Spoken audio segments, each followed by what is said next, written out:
Hey everybody, happy Friday. This is Nurse Eunice with Florida Training Academy, and I have missed you. So I already see some people in the comments. So good morning, Louise. Good morning, Vivian. And as we do in every video, we will get started in about 10 seconds to give you time to receive your notifications. And we will get started shortly. Good morning.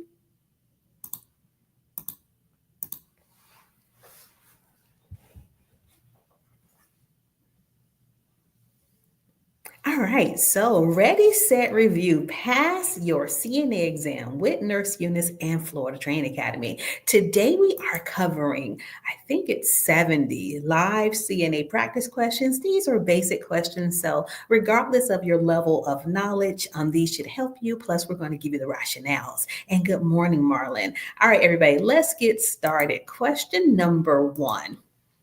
What is the term for a device used to take the place of a missing body part? Is it A, pronation, B, abduction, C, external rotation, or D, prostheses? And this is easy. Let's see if you can reveal if you know the answer. And now reveal the correct response in 3 seconds. So 3, 2, and yes, Winifred, yes, Naomi, yes, Farad. It is D as in dog. You are correct. It is prostheses. A prosthesis is an artificial device that replaces a missing body part, such as a limb, hand, or eye. The device helps to restore function and appearance for individuals with amputations or congenital disabilities. So if you answered D, you are correct. Question number two. When a client has left-sided weakness, what part of a sweater is put on first? Is it A, both sleeves, B, the left sleeve, C, the client's choice, or D, the right sleeve? Linda, good luck on your test. You take it at 11? Oh, we're going to be praying for you. All right. So looks like Awana says B, Barad says B, Naomi and Kelly say B. So let's see if B is the correct response. And it is. So it's going to be the left sleeve. So when dressing a client with one-sided weakness, the affected weaker side should always be dressed first. This makes it easier to maneuver the clothing over the weak limb without causing discomfort or strain. And so many of you all are studying with us on a Friday morning, and I'm so happy to have you here. So, question three, it is appropriate for a nurse aide to share the information regarding a client status with A, anyone the nurse aide sees fit, B, the client's family members, C, the client's roommate, or D, the staff on the next shift. All right. Think about confidentiality. Think about HIPAA. Who can you share information with? And Barad is like D. And Charles says D. Chrissy says D. Ray Ann says D. And you all are correct. It is the next shift. So confidentiality and proper communication are critical in healthcare. A nurse aide should only share information with authorized personnel. The family, we don't want our family always knowing our business. They are not authorized personnel. So in this case, you would just give the information to the next shift. Sharing details with family members, roommates, or others without proper consent violates the client's right to privacy and confidentiality under the HIPAA regulation. So you all knew that. Wonderful job. All right, our next question number 4. When helping a client who is recovering from a stroke to walk, the nurse aide should assist on A, the client's strong side, B, the client's weak side, C, from behind the client, or D, with a wheelchair. All right, so this person has weakness on one side due to their stroke. When you're helping to walk them, which side do you support? And everyone has it great. You have it right. You are such great caregivers. It is B. You're going to be on the client's weaker side. It's going to help stabilize the client and help compensate for the weakness.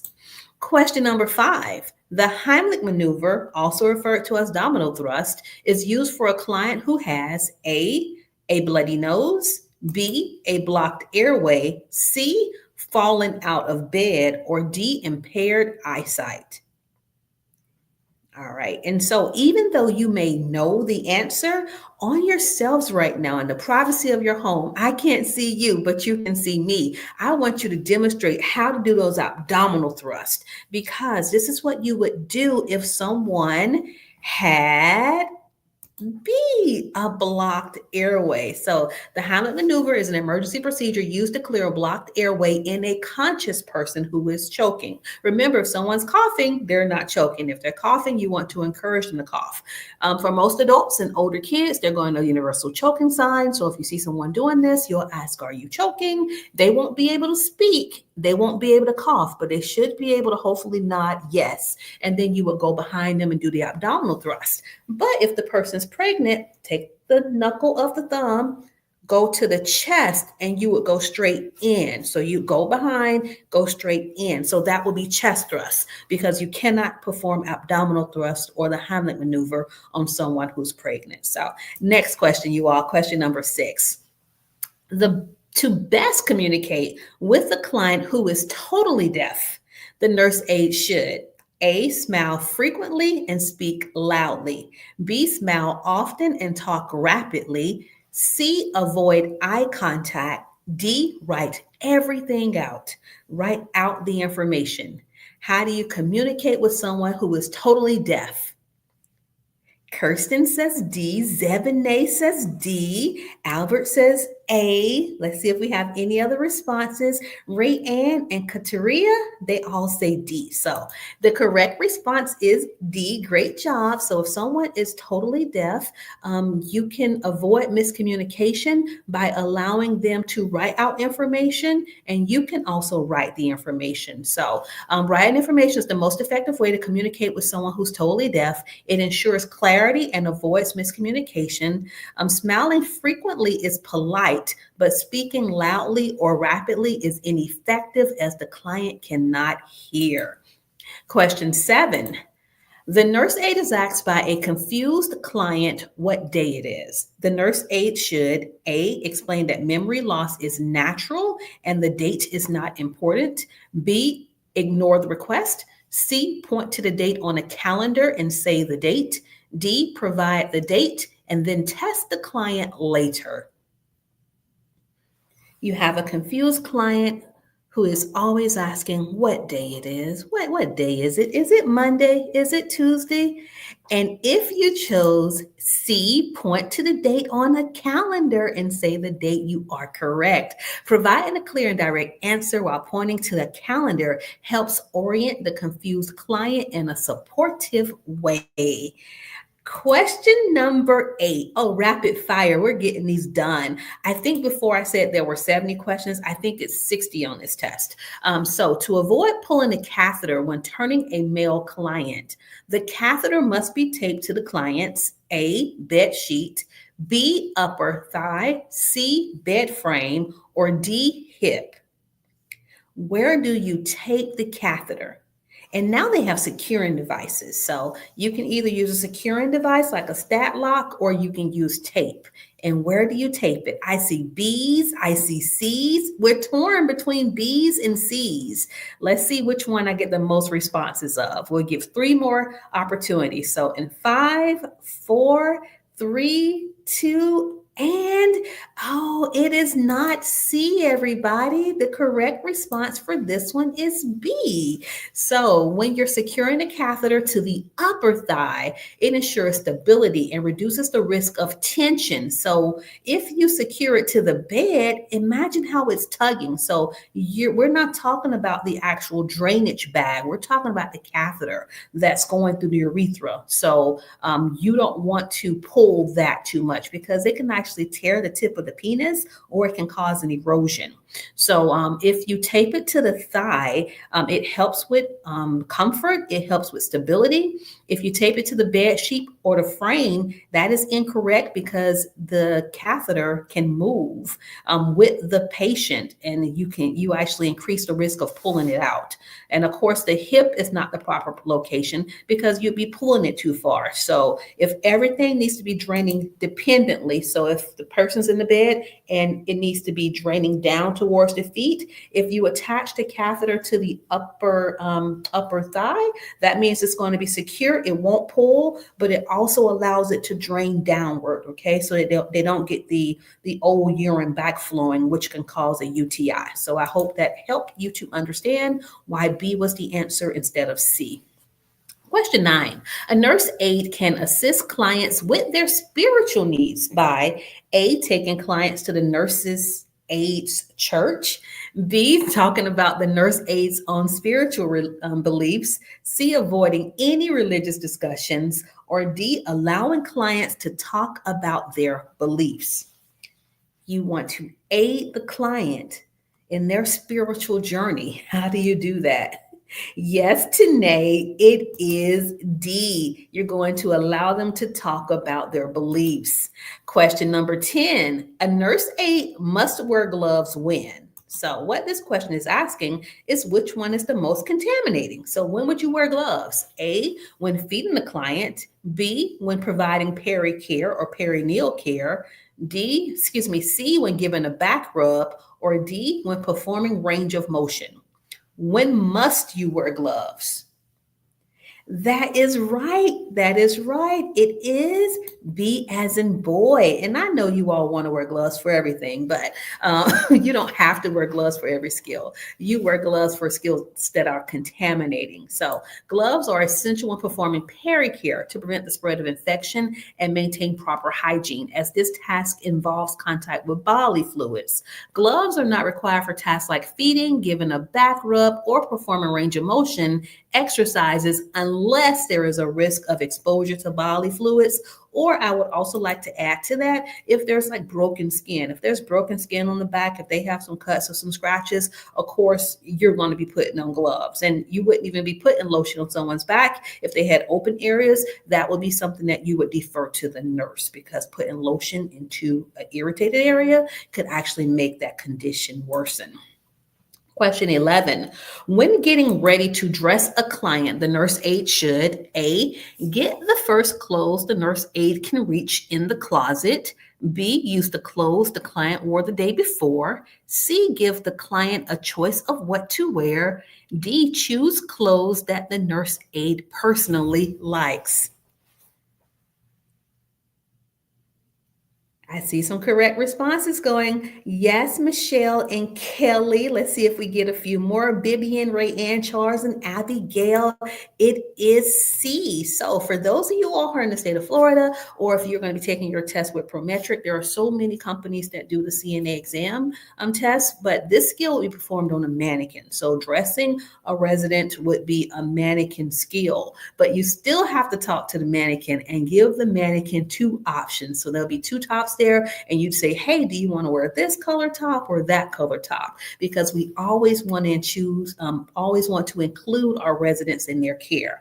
So our rationale: providing clients with a choice about what to wear respects their autonomy, dignity, and preferences. And hold up, Erica, congratulations. I'm so proud of you. And I'm just so proud of you because I do see you a lot and you are watching the videos. And I am so happy that we were able to help you on your journey. All right. So our next one, everybody, question 12. If the nurse aide discovers fire in the client's room, the first thing to do is A, call the charge nurse. B, try to put out the fire. C, open a window. Or D, remove the client. What is the first thing you do in a fire emergency? Hold up. I'm trying to keep up. Congratulations, Tanae. Hold up. I'm trying to get to it. They're moving so fast. There we go. I finally found it. So congratulations. I'm so proud of you all. What a way to end the year. You're ending the year with certifications, new credentials, and new opportunities. So for question number 12, if you chose D, remember when there is a fire, we're always going to race, and the R stands for rescue. So the first thing you want to do is remove the client. So the priority in a fire emergency is the safety of your client. The nurse aide should first remove the client from danger, and you want to follow the RACE acronym. And some of that's cut off. So it is rescue, alert, or alarm. So if it's alarm, that means you're pulling a fire alarm, or alert, you may have to call 911 if you don't have a fire alarm in your nursing home, your assisted living facility. C, confine, close off those doors. And then E is exit. And if you can't exit, you need to use that fire extinguisher and extinguish the fire. So that is the RACE acronym. Y'all, I am so elated because you all have been my babies, and it is okay. Kelly, you passed your skills test and that written test. It is coming. Barad has passed his test too, and real nurse tears over here. I am so proud of you all. All right, question number 13. In order to communicate clearly with a client who has a hearing loss, the nurse aide should A, speak in a high-pitched tone of voice, B, stand behind the client when speaking, C, speak in a loud and slow manner, D, look directly at the client when speaking. Yes, Kirsten. So E means to extinguish or evacuate, because if the fire is really big and you can't evacuate, or if you have 50 patients and you can't evacuate everybody, you're not going to leave anyone to burn. So you're going to try to either evacuate or extinguish. All right. And so many people are putting in that they passed their exams. I'm sorry if I can't keep up with everybody, but D is the correct response. You're going to look directly at them when speaking because they can usually read lips and observe facial expressions. Question 14. Which of the following stages of dying is usually the final stage? Is it anger, acceptance, bargaining, or depression? What is the final stage? And usually, whenever they reach the final stage, they consult an agency such as hospice. So, what is the final stage of dying? And Savi, Irene, Zeboneh, Vivian, you all have it. Once someone has accepted the fact that they have a terminal condition, acceptance is the final stage, and that is usually when hospice will be consulted. So I do want you to know that the stages are not always experienced linearly. Like they're just not going to go through, oh, I'm in denial, and then I'm going to get angry, and then finally I'm going to accept it. It could go back and forth. So acceptance, however, still reflects a sense of resolution and calm. And again, that is when they usually go ahead and consult hospice, and we would start preparing for that person's end of life. And hospice is not sad. The care is amazing. You get nurses around the clock. You can have a CNA around the clock, especially in those final hours. And you get to be surrounded around your family, your friends, and your pets. So if you've never considered working end of life care or hospice care, I don't want you to be afraid of it, because someone who's accepted that they're going to die and they want to live out their final days the way they want to live is actually quite empowering. And so I did see a lot of comments in there. And for the person who said that they failed their written test, you are in the right place. Sometimes when you fail your written test, it's because of nerves. It's just too much going on. You have to take a clinical test, a written test. Sometimes you have to go back again, and that is okay. Now you're studying and you know what to improve upon, because they should have given you a report. And so just make sure you read their report so you know what areas to focus on. All right, so question number 15. If a client says, God is punishing me, or why me, how should the nurse aide respond? A, reply, God doesn't punish people. B, listen quietly. C, ignore the client. Or D, make jokes. And Erica's right, everybody. Congratulations to everyone who passed. And for those who haven't taken the exam yet, no worries. You got this time. You will pass it. Yes. Thank you for encouraging them, Erica. All right. So if you chose listen quietly, you are correct. When a client expresses distress or existential concerns, listening quietly allows them to share their feelings and feel supported. So as a nursing assistant, whenever we start talking about communication with your clients, and for a nurse too, most of the time it's us listening. We don't have to agree, but we have to be a listening ear. So whenever you're answering questions on your test that involve communication, just think maybe I should be saying less and listening more so that I can really understand the needs of my clients. All right, question 16. The role of the ombudsman is to A, run a group of nursing homes, B, prepare classes that the nurse aides take to learn about client hygiene, C, control the nursing home budget, or D, work with the nursing home to protect clients' rights. What is the role of the ombudsman?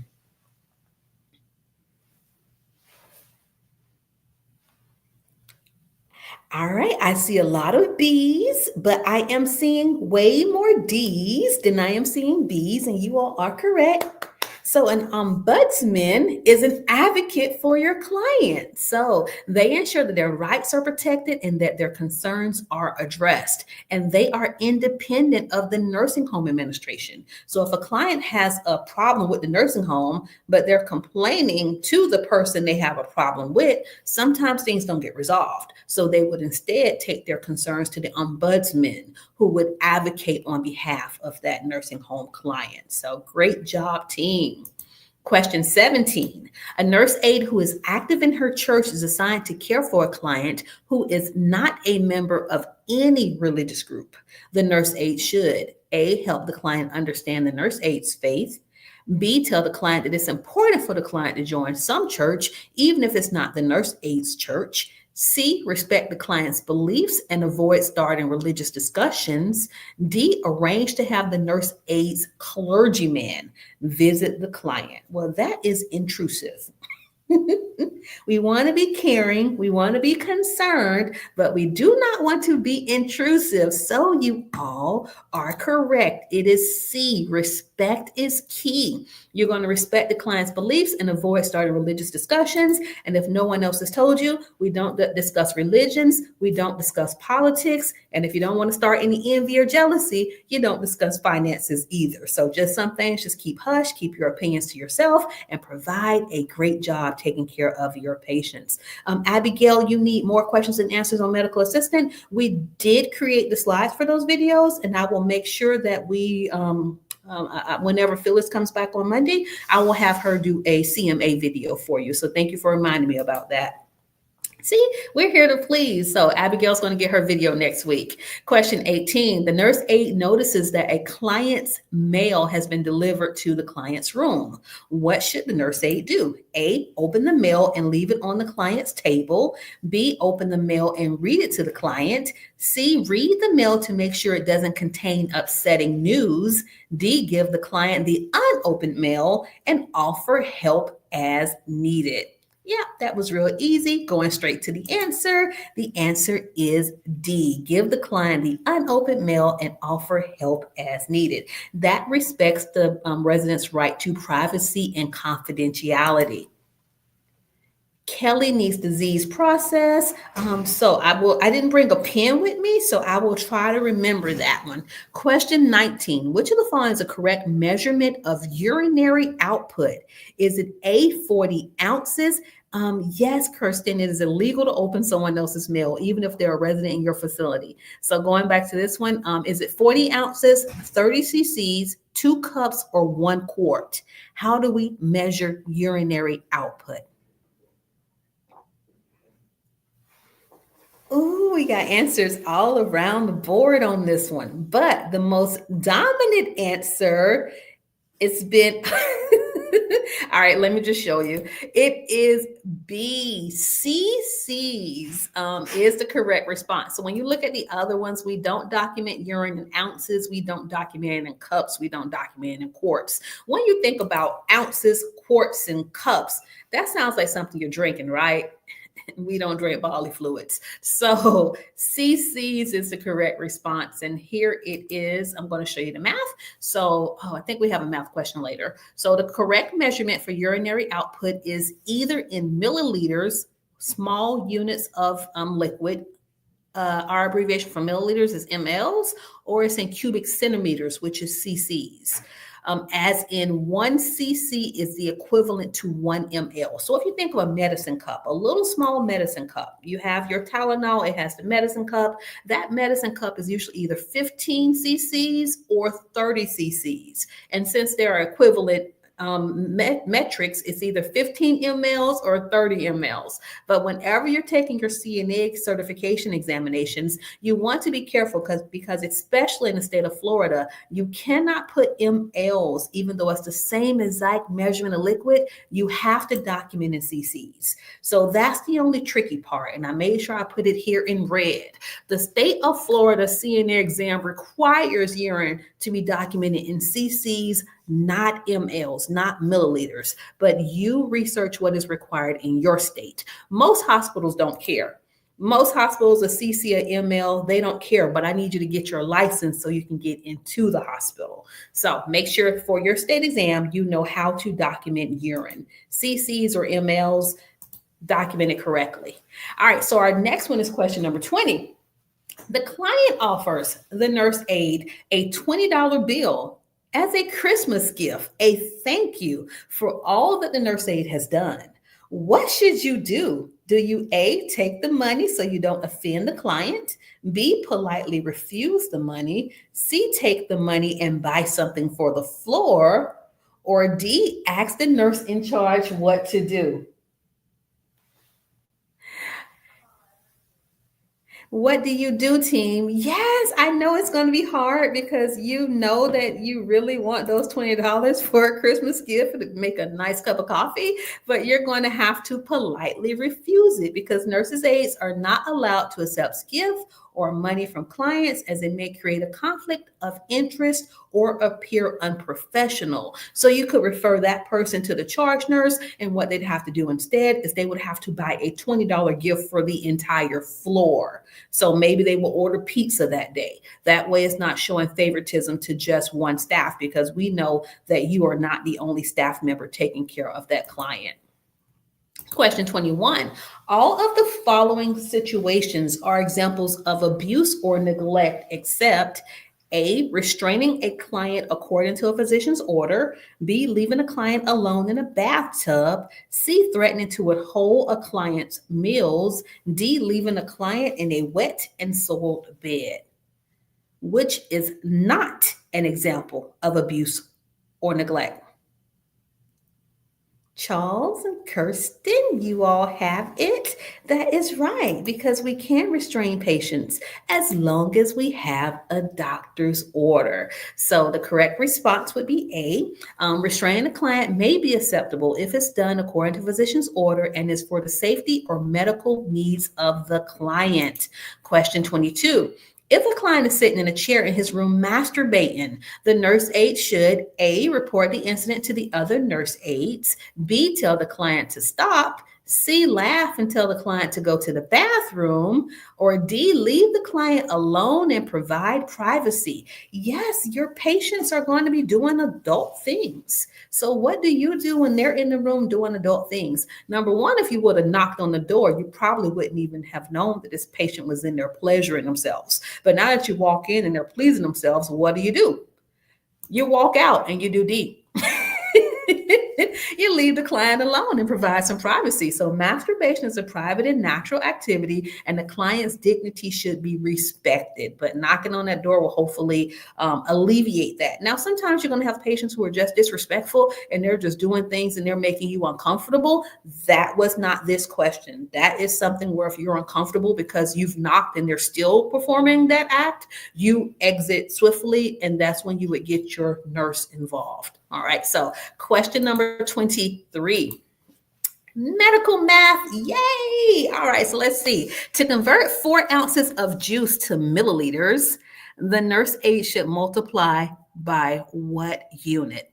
Is it going to be by 5 mLs, 10 mLs, 15 mLs, or 30 mLs? So we're converting 4 ounces of juice to mLs. We multiply by what number? I'm doing my happy dance because you all have it right. It is D. Yes. So whenever we're doing our conversions from ounces to mLs, we multiply by 30. So for this one, if you're trying to get the answer, and for a lot of your CNA tests, they don't want you to do the full equation because they don't give you paper and pencil to actually do math on. But if you're going from ounces to mLs, you're always going to multiply by 30. So an equation would be for your test. They usually don't want to see 120 milliliters or mLs. If you can choose 4 by 30, you're going to be able to answer that question correctly. And again, that's for CNAs, not for your nursing students. Nursing students, you're going to have to give us the real numbers. All right, so question 24, in giving care according to a client's Bill of Rights, the nurse aide should A, provide privacy during the client's personal care. B, open the client's mail without permission. C, use the client's personal possessions for another client. Or D, prevent the client from complaining about care. If you find a way to perform D, please let every healthcare professional in the world know how you accomplish that, because patients are going to complain. All right, no one's perfect, not you and not the patient. So the Bill of Rights does A. Provide privacy during the client's personal care. The Bill of Rights emphasizes dignity, privacy, and respect for personal boundaries. The nurse aide should ensure the client's privacy during personal care and never use the client's possessions without permission. Oh, the last sense a dying client will lose, is it A, smell, B, hearing, C, taste, or D, sight? What is the last sense that a dying client will lose? And then HER2, I want to take the medication aid. HER2, I thought about doing a test for medication aid the other day. What state are you in? Because I have to make sure I'm giving you the proper information, because I'm in the state of Florida.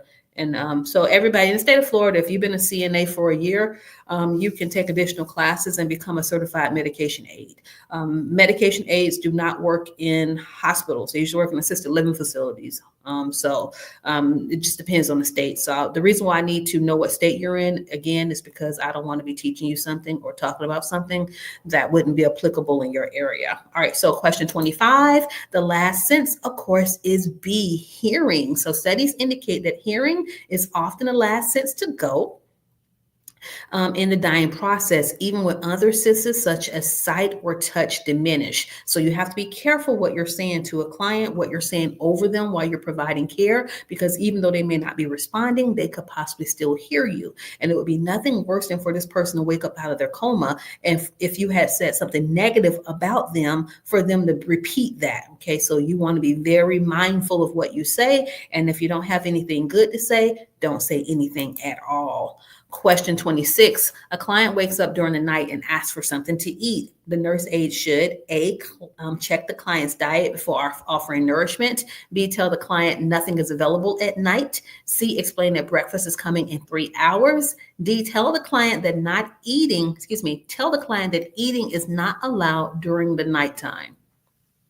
The client woke up and they asked for something to eat. Yes, Chrissy. Yes, Ebony. Yes, Ray Ann. You can feed your patients at night as long as they have an order for you to do so. So you're going to be checking your orders. The hospital food isn't that good. So maybe they didn't eat breakfast and then they kind of ate lunch and then dinner wasn't to their liking. So now it is 2 o'clock in the morning. You have a pantry that has sandwiches, peanut butter, cereal, and milk. Give the patient something to eat as long as it is actually allowed or permitted according to their orders. Question 27. The normal aging process is best described as the time when A, people become dependent and childlike, B, Alzheimer's disease begins, C, normal body functions and senses decline, or D, people are over 65 years of age. So what do we mean by the normal aging process? Let's see. Chrissy and Tanae and Vivian, I think you all have it. So, no, Barad is not when Alzheimer's begins. It is when those normal body functions begin to decline. Like right now, my sight isn't as good. And that is because I am aging. So, the normal aging process refers to the gradual changes in the body functions and senses over time, including natural declines in vision, hearing, strength, and mobility. When I see young people do this, they bend over and they be like, ugh, they grunt. And I'm like, oh my God, you're way too young to be making no sounds just because you bend over to tie your shoes. Who am I to judge? But I just want to make sure that you know that we're all aging and getting older. And just because someone has Alzheimer's, that alone isn't a sign of aging. We're all aging every day. All right, so question 28. If a client is confused, the nurse aide should A, ignore the client until he starts to make sense. B, restrain the client so that he doesn't hurt himself. C, keep the client away from other clients. D, help the client to recognize familiar things and people. And so I see Marie says that she's in Illinois, Kelly's in Missouri.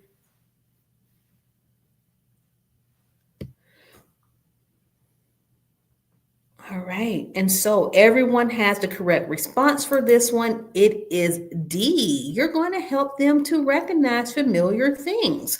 Whenever clients confused, providing reassurance and helping them recognize familiar surroundings, people, or objects can help to reduce anxiety or confusion. And so there was this one nursing home or assisted living facility, but it was a long-term care facility. And they would require, before the clients were admitted, so they're called residents if they're in long-term care. Before the residents were admitted, they would have the family member bring a picture of their front door. And so what they did was for every one of the rooms within the assisted living facility, it looked like that actual resident's front door of their home. So that way when they're wandering around, they don't go accidentally into someone else's room because the door didn't resemble their door at home, if that makes sense to you. So it's just creative things that we can do. Maybe a certain color, a certain scarf that we can put in the room so that they know which room is theirs, because we do want them to walk. They walk all the time. We don't want to restrain them. We just have to make sure they can walk around and be safe and that they're not going into another person's room. Question 29. What is the process of restoring a disabled client to the highest level of functioning possible? Is it responsibility, retention, rehabilitation, or reincarnation?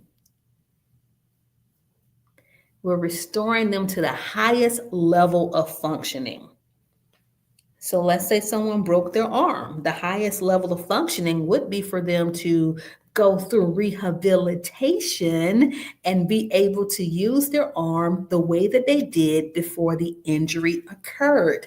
So the correct response for this is C. You are right, Carlene and Marjorie and Rayanne and Shisha. I hope I pronounced that correctly. It is rehab. So the rehabilitation is the process of helping the client to recover to the highest possible level of physical, mental, and emotional functioning following illness or injury.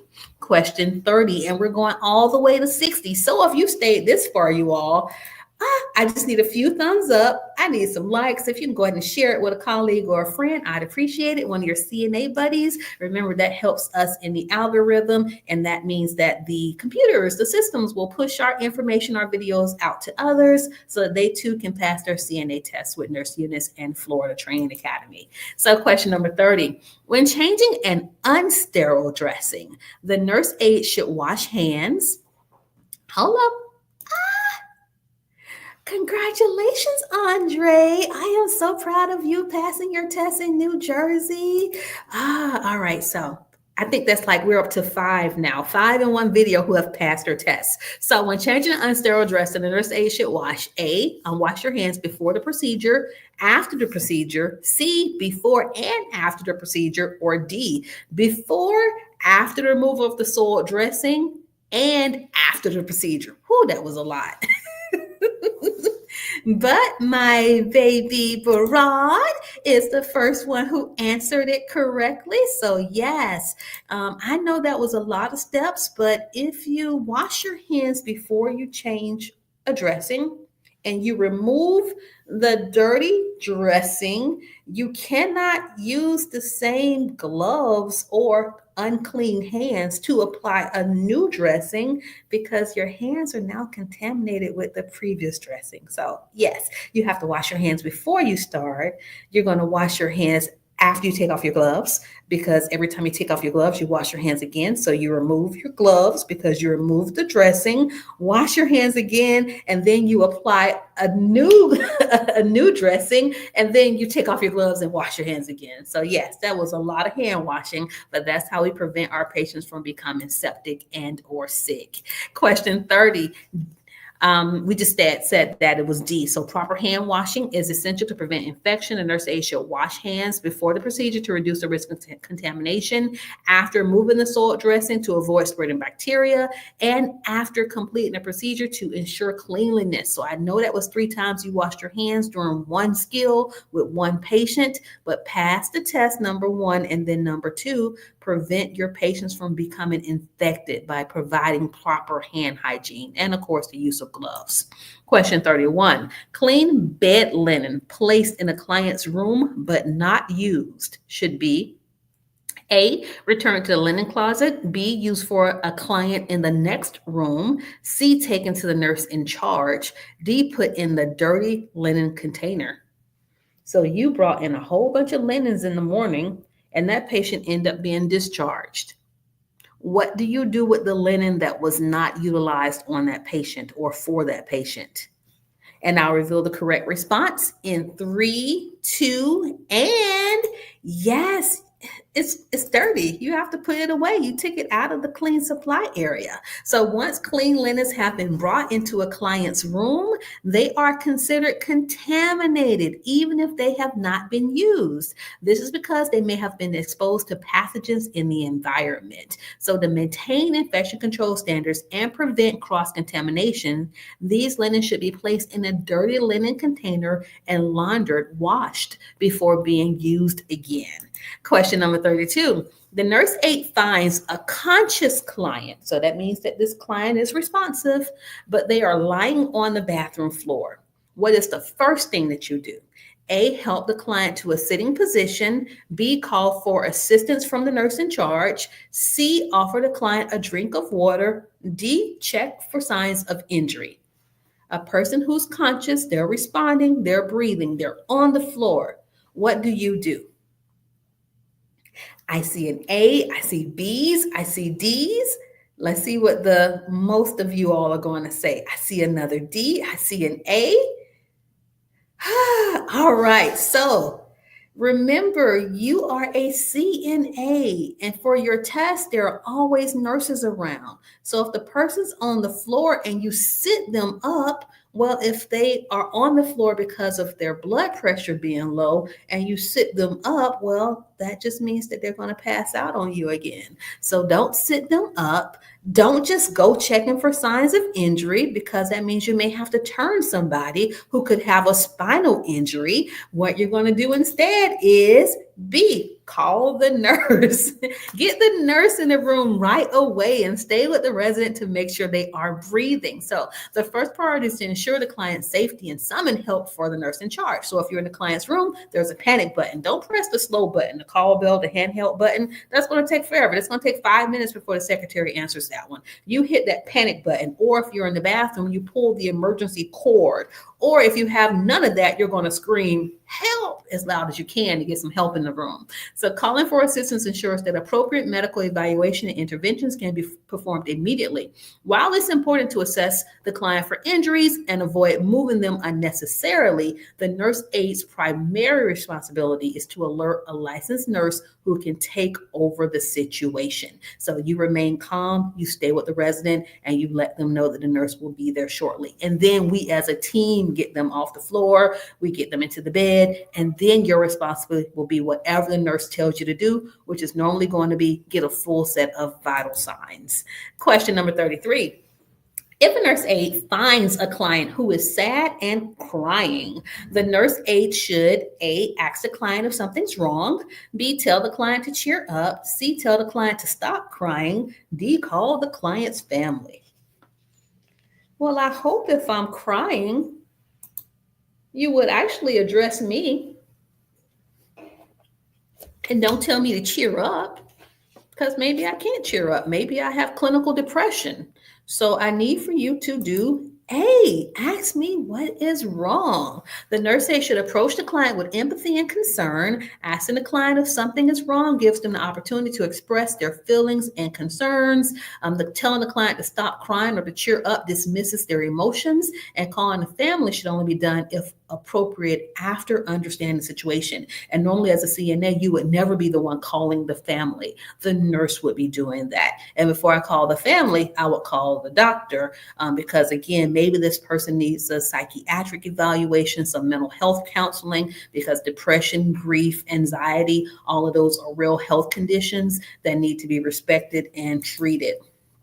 Question 34. Clients have the right to A, smoke in any area of the facility, B, have access to a telephone, C, go anywhere in the facility, D, see other clients' medical reports. Now, I know none of you are going to answer any of these questions correctly, because our residents do have rights, but there are limits to their rights. So they can't go anywhere they want, they can't smoke anywhere they want, and they surely cannot see someone else's medical record. So the correct response is, yeah, you can give them a phone, though. It's going to be B. So clients have the right to access communication, including telephone, to contact the family, friends, and other support systems. Question 35. Proper use of a waist restraint requires the nurse aide to. So back in the day, we had these restraints we put around patients' chest and their waist to kind of keep them in the bed or keep them in the wheelchair. We don't do that too much anymore. Yeah. So what do? A, release the restraint every 4 hours. B, tie the restraint to the side rail. C, watch for skin irritation. Or D, apply the restraint tightly so the client cannot move. And yes, Chrissy and Irene and Barad and Vivian, you all have it. We never attach anything to a side rail, because a side rail, it can move, and now we're strangling our patient. So we're not going to do B. It is going to be C. We have to watch for skin irritation. The nurse aide must monitor skin irritation and ensure the restraint is not too tight or causing harm. Remember, try to always get 2 fingers between whatever this item is we have on the patient, to make sure they have proper circulation. Restraints should never be tied to a side rail, as they should be used in a way that allows the client to move freely and safely within the limits of the restraint. Question 36 of our 60 questions, so stay with us to the end. To prevent the spread of infection, how should nurse aide handle the soiled linens removed from a client's bed? Do we want to shake them in the air? Do we want to place them in a neat pile right over there on the floor? Shoot, there we go. C, carry them close to our body. Or D, put them in the dirty linen container. You all better not be toting stuff close to your body. That means you're taking all those contaminants home with you. And when you hug your kids get a big dose of the 15 patients that you had today, including their MRSA and all the other respiratory infections that they could have had. So whenever you are managing dirty linens, you are going to do D. You're going to put them in a dirty linen container. This helps to prevent the spread of infection. Soiled linen should be placed directly, so not on the floor. You put them in a container. Shaking them can cause germs to be spread in the air. Place them on the floor can cause the germs to be on the floor. And of course, you're walking on that, and you could be spreading that throughout the facility. So from the bed, from wherever it is, from the bathroom, directly to the linen basket or the linen container. Question 37. A client needs to be repositioned, but is heavy. All right. So, all right. Miss Gertrude is 600 pounds. You are not sure how you can move Miss Gertrude alone. What should you do? A, try to move her by yourself. B, ask the family members to help you do it. C, ask another nurse aide to help. D, go on to another task and just not move her because she's obese. What do, team?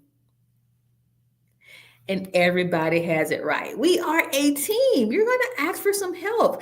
Just because she's obese doesn't mean you're going to leave her in one position all day.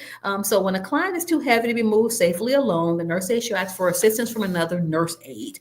Attempting to move that client alone could cause injuries to you, but it's important to work safely and collaboratively to avoid harm to both you and that client. Don't forget, we also have Hoyer lifts. Sometimes the Hoyer lifts have weight restrictions, but your facilities will teach you how to use the Hoyer lifts and also what the weight restrictions are for those particular lifts. Usually your patients who are morbidly obese, they will be on a special unit. So they may be on the bariatric unit, and the bariatric unit has larger beds, and they also have equipment, wider wheelchairs that are special for that population of patients.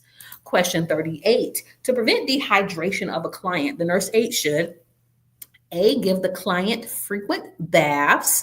B, wake the client hourly during the night to offer fluids. Let me tell you, if you did that to me, I would be so ticked. Don't wake me up to give me fluids.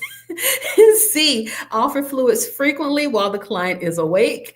D, feed the client salty food to increase thirst. Yes, Isata, Vivian, Irene, it is C. We're going to encourage fluids while the client is awake to prevent dehydration. Do not wake them up or give them salty foods, because salty food is just going to dehydrate them more. Question number 39. When transferring a client, most of the client's weight should be supported by the nurse aides. A, back, B, shoulders, C, legs, or D, wrist. You're going to be lifting a patient. Where do you want most of your support to come from? Everybody has it right. Yes, Floyd and Inionam. I apologize if I pronounced it incorrectly. Mrs. Love Child of God. It is C. You're going to use those big muscles in your legs. So the nurse aide should use their legs, not their back or their wrist, to support most of the client's weight during the transfer. Using the legs help to prevent back injury and also ensures safer lifting techniques. Question number 40. To be sure that a nurse aide's weight is measured accurately, the client should be weighed A, after a meal, B, by a different nurse aide, C, at the same time of day, D, after a good night's sleep. Accurately weighing your client. How do we achieve that goal? Yes, yes, yes again, yes again. And that's why so many of you all are passing your test, because you are like mini geniuses, our future nurses here. It is C, at the same time every day. So to ensure accuracy, you're going to weigh them at the same time in the morning, before they've eaten, before they've had their cup of water, their cup of coffee. Ideally, this should be done again very early in the morning. So usually night shift before they leave. At 6 a.m., they'll start doing those morning weights, because when you come in at 7 a.m., the trays are already arrived and there's so much other stuff to do. So weighing them at the same time each day helps to ensure accuracy. And also, if you can get them up and take them to the bathroom before you weigh them, that way we can make sure we're getting a good dry weight and that we don't have a night's worth of urine also being weighed. Question 41. How many tips does a quad cane base have? A1, B2, C3, D4. Quad cane. Revealing the response in 5, 4, 3, 2, and quad means 4. So a quad cane has 4 tips or prongs at its base, which provide greater stability and support for the client compared to a single tip cane. 42. Before taking an oral temperature of a client who has just finished a cold drink, the nurse aide should wait. Is it 1 to 2 minutes, 10 to 20 minutes, 45 to 55 minutes, or at least 1 hour? So I just had water and you come into my room and you have to take my temperature. How long do you wait?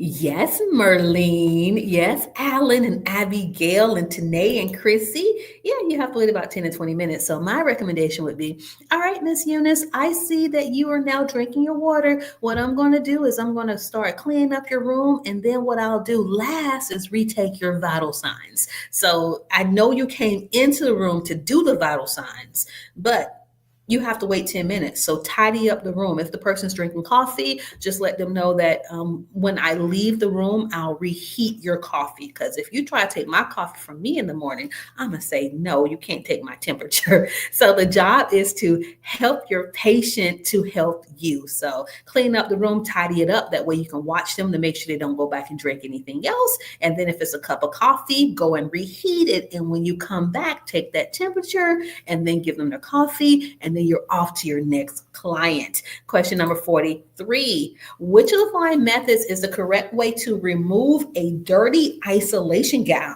Do you want to A, pull it over your head? B, let it drop to the floor and step out of it? C, roll it dirty side in and away from the body? Or D, pull it off by the sleeve and shake it out? If I ever see you shaking a dirty isolation gown, I don't know who I'm going to report you to, but I'm going to report you because that would be absolutely nasty. So it is C. You want to roll it away from you. The proper technique for removing a dirty isolation gown is to roll it inside out, keeping the dirty side contained, pulling it away from the body to prevent contamination. This minimizes the risk of spreading pathogens. The gown should never be shaken out or allowed to fall on the floor. That's right, Ren and Fred, you had it correct. Question 44. What is the best way for the nurse aide to promote client independence in bathing a client who has had a stroke? Is it A, give the client a complete bath only when the client requests it? B, encourage the client to do as much as possible and assist as needed? C, leave the client alone and assume the client will do as much as she can? D, limit the client to washing her hands. We're all about promoting independence over here. Just because you had a stroke doesn't mean that you can't move. You have one particular, or maybe one side of your body that doesn't move as well as the other. So with the side of the body that can move, we are going to do B. We're going to encourage them to do as much as possible. So if they had a stroke on the left side, with their right hand, they can still comb their hair, they can clean, they can feed themselves. So encourage them to do as much as they can, and then you help with the areas they can't reach. You would clean the other half of their body, maybe their butt, their feet, etc. But do include them in their care because we want to make them independent, and hopefully the goal is for them to return home. Question 45. A safety device used to assist a dependent client from a bed to a wheelchair is called A, a posy vest, B, hand roll, C, C, a transfer gate belt, or D, a footboard. So you're trying to help somebody dependent. That means they're totally dependent upon you from the bed to the chair. What device do you use? And then Miss Love, child of God, sometimes when you work in a hospital, you see too much. So for your CNA test, I want you to really think about this from a really basic standpoint, not from a hospital standpoint, because you do more as a tech in a hospital than what a CNA can do. So keep it really basic. What we tell our students here at Florida Training Academy is if you have past experience, we need you to throw it away, because it's going to be hard for you to take this test when you're seeing all this stuff done in the facility. It's done really fast, but it's also not done according to textbook, according to standards. So just back it up. It's nice that you work in a hospital, but you got to read the book and go step by step, because if you take your test and perform the skills the way that you saw another CNA do it in your facility, more than likely you're not going to do your skills correctly. So that would be my tidbit for those of you who already have past experience working in hospitals. You got to throw all that away, learn a new way, and then pass your test, and then you can get that hospital position. So everybody, for question 45, yes, the answer is C. It is a gate or a transfer belt. So a transfer belt Is the best device to help safely move a dependent client from a bed to a wheelchair. It provides support and stability for both the client and the nurse aide, reducing the risk of injury during the transfer. Other options like a posy vest are for restraint, while a hand roll is for positioning and a footboard is used to keep the feet in place. Question 46. If a nurse aide wears a gown to care for a client in isolation, the nurse aide must A. Wear the same gown to care for all of the other assigned clients. B. Leave the gown untied. C. Take the gown off before leaving the client's room. Or D. Take the gown off in the dirty utility room. What do you do if you have on an isolation gown? And then Alan in midwifery, I would be so proud of you. I'm proud of you now, but yes, I love that goal. Yes, we have our NCLEX exams also, Barat. So in 2025, I'm going heavy on NCLEX. For you all who don't know what NCLEX is, that would be the exam that nursing students need to pass in order to become a nurse. So there's the NCLEX PN, which is for your practical nurses, and the NCLEX RN for registered nurses. So yes, 2025, we're heavy on NCLEX, but for right now, we're going to focus on CNA. All right, so let's keep going, team. Question 46, the answer is C. You got to take it off before you leave the room because that's just nasty to walk outside the room in your isolation gown. All eyes will be on you as we're all looking at, no, she didn't come out with that nasty gown on. So the nurse aide must remove the gown before leaving the client's room to prevent the spread of infection. Question 47, when making an occupied bed, the nurse aide should A, put the dirty sheets on the floor. We know that's not the answer. B, help the client to sit in a chair while the bed is being made. C, lower both side rails before changing the sheets. D, raise side rails on the unattended side. What do you do? This one's tricky. What do you do? What do you do? I think I've seen one correct answer so far. Okay, now I'm seeing some correct answers. That is right, you all. So, because C said rails with an S, C is not the correct response because if you're making or changing an occupied bed, you don't lower both rails. You only lower the rail on the side you're working on. And then, of course, when you're done and you're leaving that side, before you leave it, you need to raise it back up. So the correct response is going to be D. Raise the side rail on the unattended side. That's the side you're not on. When making an occupied bed, the nurse aide should raise the side rail on the side that the bed is not attended to ensure the client's safety. This prevents the client from falling or rolling out of the bed while the nurse aide works on the opposite side. Okay, so great job. I'm happy you all got that correct. 48. The nurse aide is in the employee dining room, and a group of nurse aides are eating lunch together and begin discussing how rude a certain client was acting. The nurse aide should A, join in the conversation, B, suggest that this is not the place to discuss the client, C, be quiet and not say nothing or anything to the other nurse aides, D, return to the unit and tell the client what was said. Well, if you do D, you're just as messy as they are. So so don't do D, but what should you do to protect your client? Yes, Sophia and Blessing, it is going to be B, suggest that this is not the place to discuss the client. Look, you won't be their friend, but if you're gossiping, if they're gossiping, they're probably not your friends anyway.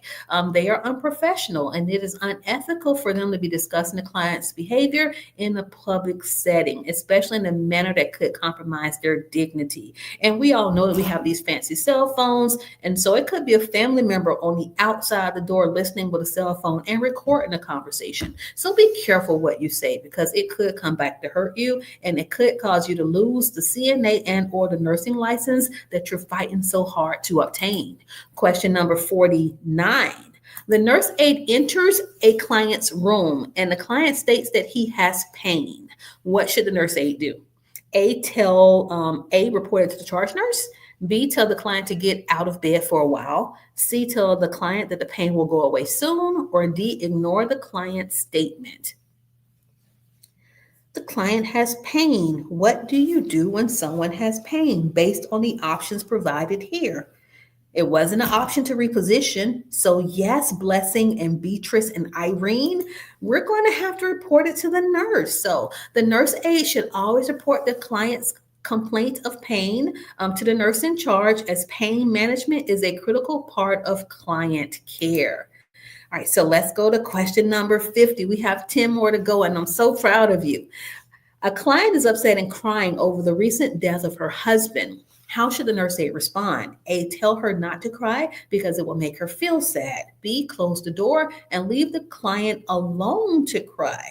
C, take the client to an activity to help her forget her husband. D, sit with the client and allow her to talk about her feelings. What would be the best response for a client who is experiencing grief, depression from the loss of her husband?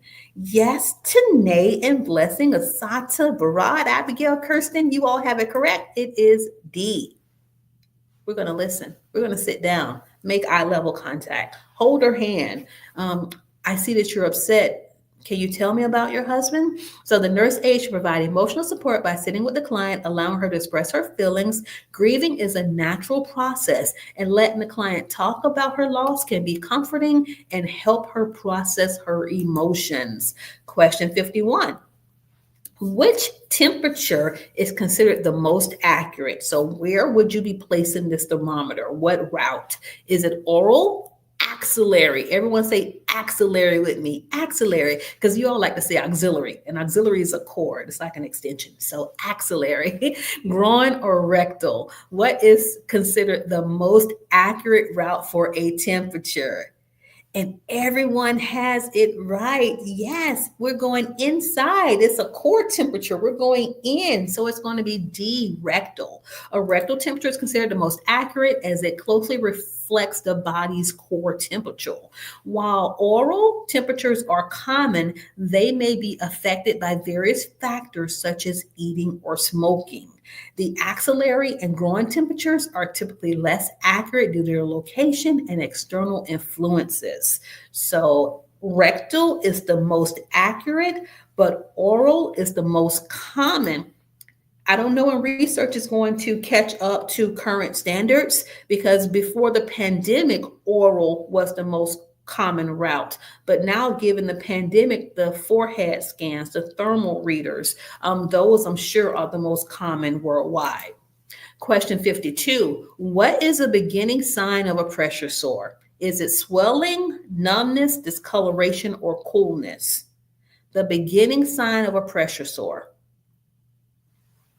And we'll reveal this answer in 5 seconds. So 5, 4, 3, 2. A lot of answers are coming in, and 1. And if you chose C, discoloration, you are correct, because it's not redness, you all. There are a lot of people who are brown. They will not turn red. But if something on my skin is discolored, it doesn't look like the surrounding skin, that could be a sign of a pressure sore. So the earliest sign of a pressure sore is often discoloration, typically redness or darkening, indicating that blood flow to the area is restricted. This can be a sign that pressure is being applied for too long in one spot. Swelling, numbness, and cooling may appear later in the process or be related to other conditions such as peripheral vascular disease, but they are not the initial signs. Question 53. When assisting a client with denture care, the nurse aide observes that the upper plate is cracked. What should you do? A, clean the dentures and return them to the client's mouth.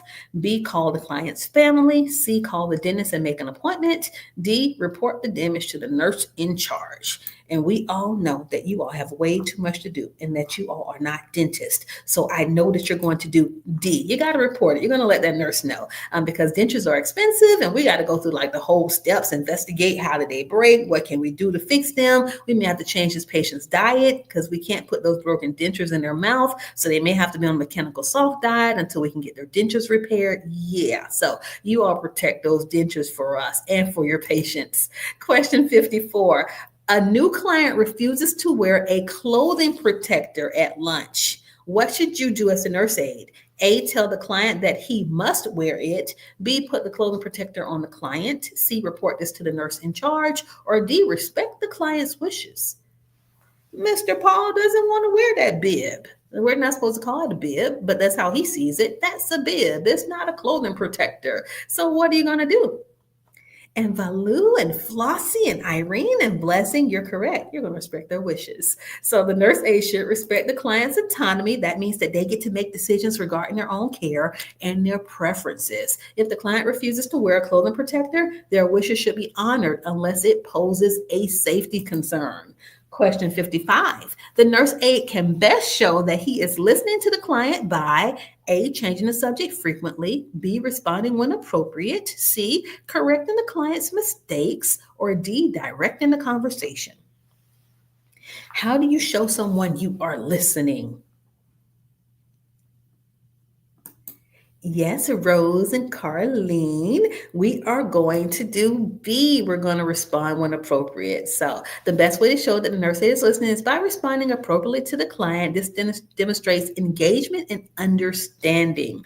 All right, so Miss Paul, yes, I heard what you said. That's very interesting. Well, how did you feel when that happened? Remember, it's not us giving our opinions. We're just trying to encourage the conversation, ask them engaging questions, and then at the end, well, that was really interesting, Mrs. Paul. It was so great talking to you. Here's your call bill. Is there anything else I can do for you? Because I have to go check on my other patients, but I'll be back to check on you in an hour. Because we do have those chatty catties. They just want to chat all the time, but you still have to get your work done. So you're going to be listening, but you're going to figure out a way to get out those rooms faster, sooner rather than later.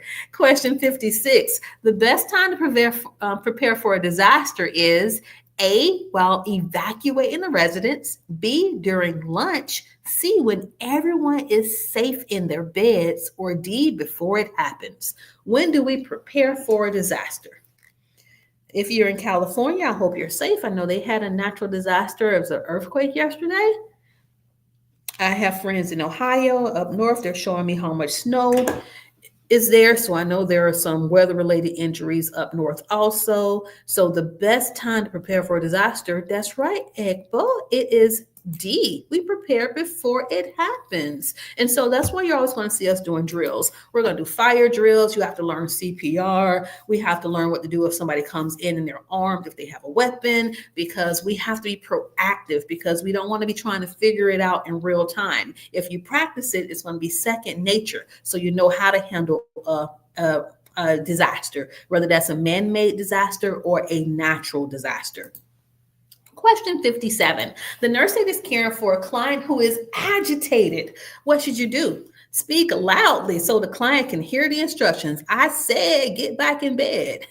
B, ask to reassign the care of this client. C, talk in a slow, calm, reassuring manner. D, tell the client to be quiet. Wow. Two things you never want to tell people is to be quiet and to calm down, because that makes them do the opposite. So whenever someone gets really loud, I go lower. So whenever someone is agitated or frustrated, they're acting out, I need you to do C.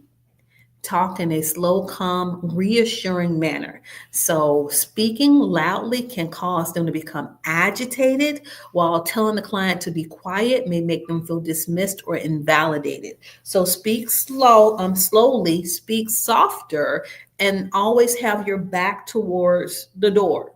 So it's like if you need to, you can back out. That way, if you can't get them to de-escalate, at least you have a way to evacuate. So not all of the time will these efforts actually work, but you need to be able to try to calm your patients down while also protecting and being safe. All right, so question 58. The purpose for padding side rails on the client's bed is to A, use them as restraint, B, have a place to connect the call signal, C, protect the client from injury, D, keep the client warm. Why would we pad side rails? What condition does this client have if we have to put pads on the side rails? And I'll reveal the answer in 5, 4, 3, 2, and to neighbor Rod, Irene, Deanne, yes, Miss Love, child of God, you are correct. Usually, you're going to see an order for padded rails if the patient has a history of seizures. So we pad the rails to protect the client from injury, because if they have a seizure, they start thrashing around, they can actually injure their extremities. Question 59. Exercises that move each joint and muscle are called adduction, range of motion, abduction, or rotation. Exercises that move each muscle and joint are called, and I'll reveal the answer in 5, 4, 3, 2, and if you chose B, range of motion, you got it right. So range of motion exercises are designed to move each muscle and joint through its full potential range to maintain flexibility, prevent stiffness, and improve circulation. Question number 60. How can the nurse aide best help a client who is not accepting a loss? A, leave the client alone. B, convince the client to accept the loss. C, encourage the client to talk. Or D, discourage individual activity. The client is not accepting the loss. They just don't believe it. So that means that they're in denial right now. They're frustrated. Nothing that you can really say right now is going to help this situation. So what do? You listen and encourage them to talk. So encourage the client to talk about their feelings, provides emotional supports, and helps them to process their grief. And so Valu Kalisa Zida, I hope I pronounced that correctly. Khalees, we had so many people, Barad, Erica, with so many of you all, you did such a great job. My Kelly, my Kirsten, my Barbara.